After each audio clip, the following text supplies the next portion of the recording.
আসসালামু আলাইকুম। যে সকল মায়েরা শিশুকে বুকের দুধ খাওয়াচ্ছেন, এই সময়ে জন্ম নিয়ন্ত্রণ কোনো বড়ি খেতে চাচ্ছেন, তাদের জন্য প্রথম পছন্দের পিল হলো মিনিকর্ন এবং এটি বাংলাদেশের একটি পরিচিত পিল মিনিকর্ন। তাই আজকের ভিডিওতে থাকবে মিনিকর্ন কি, কাদের জন্য সুবিধা কি, মিনিকর্নের সেবনের নিয়ম সহ বিস্তারিত। তাই নিয়মিত অতি প্রয়োজনীয় মেডিসিনের সহজ রিভিউ পেতে আমার চ্যানেল সাবস্ক্রাইব করে সঙ্গে থাকুন, বেল আইকন অন করে রাখুন। বর্তমানে সারা বিশ্বে লক্ষ লক্ষ মহিলা জন্মবিরতিকরণের জন্য খাওয়ার পিল ব্যবহার করছেন, কারণ খাবার পিল একটি আধুনিক, সহনীয়, কার্যকরী জন্মবিরতিকরণ পদ্ধতি।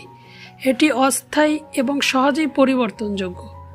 কোনো দম্পতি যতদিন সন্তান না চাইবেন ততদিন এক নাগারে এই পিল ব্যবহার করতে পারেন। পিল খাওয়া বন্ধ করার সাথে সাথেই তারা আবার গর্ভধারণ করতে পারবেন। মিনিকর্নের সুবিধা সম্পর্কে আমি প্রথমে আলোচনা করব। প্রসবের পর শিশুকে বুকের দুধ খাওয়াচ্ছেন এমন মায়েরা জন্মবিরতিকরণের জন্য নিশ্চিন্তে মিনিকর্ন ব্যবহার করতে পারেন। মায়ের দুধের পরিমাণগত বা গুণগত মানের কোনো পরিবর্তন করে না। সন্তান প্রসবের 6 সপ্তাহ পর থেকেই মিনিকর্ন ব্যবহার করা যায়। ইস্ট্রোজেন থাকে না বলে মিনিকর্ন ব্যবহারে ইস্ট্রোজেনের কারণে সৃষ্ট পার্শ্ব প্রতিক্রিয়াও, যেমন বমি বমি ভাব, মাথা ধরা, বোরন, ওজন বেড়ে যাওয়া ইত্যাদি উপসর্গগুলো কম পরিলক্ষিত হয়। তাছাড়া যে সমস্ত মহিলারা ইস্ট্রোজেনযুক্ত মিশ্র খাবার পিল খেতে পারে না, তারাও মিনিকর্ন সহজেই ব্যবহার করতে পারেন। এবার আমরা জানব মিনিকর্ন কিভাবে জন্মবিরতি করে। মিনিকর্ন জরায়ুর মুখে স্লেমাকে ঘন করে, ফলে শুক্রকীট জরায়ুর ভিতরে প্রবেশ করতে পারে না। মিনিকর্ন ডিম্বাশয় থেকে ডিম নির্গমন বন্ধ রাখে। মিনিকর্ন কাদের জন্য উপযুক্ত? যে সমস্ত মা তাদের শিশুকে বুকের দুধ খাওয়াচ্ছেন, মিনিকর্ন তাদের জন্য একটি উত্তম জন্মবিরতিকরণ পদ্ধতি।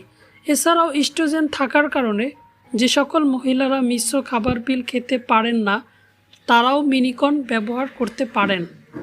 অপেক্ষাকৃত বয়স্ক মহিলা, বিশেষ করে যাদের মধ্যে উচ্চ রক্তচাপ, ওজন বৃদ্ধির প্রবণতা, ভেরিকোজ শিরার ইতিহাস রয়েছে, তাদের জন্য মিনিকর্ন সুবিধাজনক পিল। মিনিকর্নের সুবিধা অসুবিধা সম্পর্কে আমরা জানতে পারলাম। এবার আমরা জানব মিনিকর্ন কখন শুরু করতে হয়। শিশুকে বুকের দুধ খাওয়ালে সন্তান প্রসবের 6 সপ্তাহ পর থেকেই মিনিকর্ন শুরু করা যায়।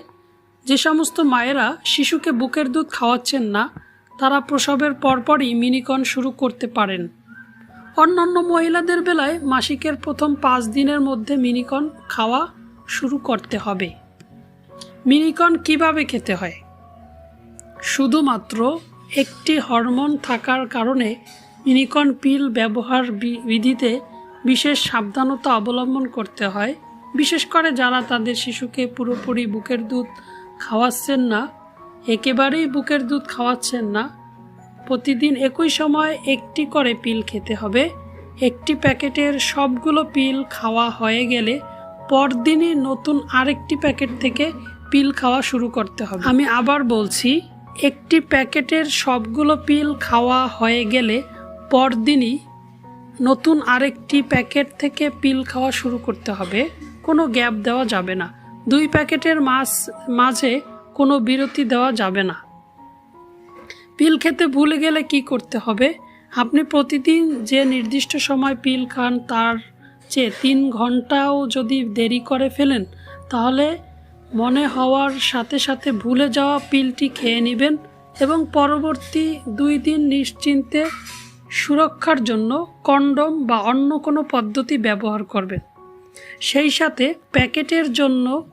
প্যাকেটের অন্য পিলগুলো নিয়ম অনুযায়ী প্রতিদিন নির্দিষ্ট সময় একটি করে পিল খেতে থাকবেন। পরপর 2 দিন মিনিকর্ন পিল খেতে ভুলে গেলে গর্ভবতীর সম্ভাবনা বেড়ে যায়। এক্ষেত্রে পিল খাওয়া বাদ দিয়ে কন্ডোম বা অন্য কোনো নন হরমোনাল ব্যাকআপ পদ্ধতি ব্যবহার শুরু এবং পরবর্তী মাসিকের প্রথম দিন থেকে আবার মিনিকর্ন খেতে শুরু করুন। পিল বন্ধ করার 4 থেকে 6 সপ্তাহের মধ্যে মাসিক না হলে ডাক্তারের পরামর্শ নিন। মনে রাখবেন, প্রতিদিন নির্দিষ্ট সময় একটি করে পিল খেতে হবে। এখন একটি প্রশ্ন রয়েছে, কতদিন পর আপনি মিনিকন খাওয়া বন্ধ করবেন? বুকের দুধ খাওয়াকালীন জন্মবিরতিকরণ পদ্ধতি হিসাবে মিনিকন অত্যন্ত কার্যকরী, কিন্তু শিশুর বয়স 6 মাসের বেশি হয়ে গেলে, বিশেষ করে শিশুকে বুকের দুধের পাশাপাশি যখন অন্যান্য খাবার দেওয়া হয়, তখন মিনিকনের চেয়ে নমনীয় ব্যবহার বিধির অন্য যে কোনো পদ্ধতি ব্যবহার করাই উত্তম। এক্ষেত্রে আপনারা সমাজে ইনজেকশন নিতে পারেন, অথবা ফেমিকন, ওভাস্টার্ড গোল্ড, মার্ভেলন ইত্যাদি পিলগুলো খাওয়া উত্তম হবে। মিনিকন কাদের জন্য উপযুক্ত নয়? কোনো মহিলা নিচের যে কোনো মিনিকন কাদের জন্য উপযুক্ত নয়?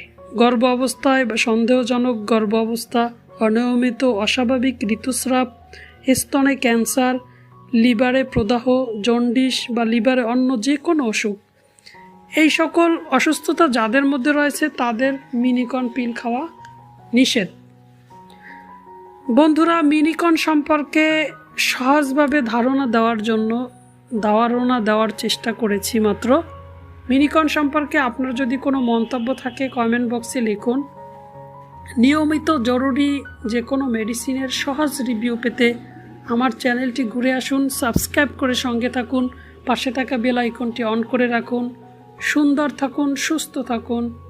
আল্লাহ হাফেজ।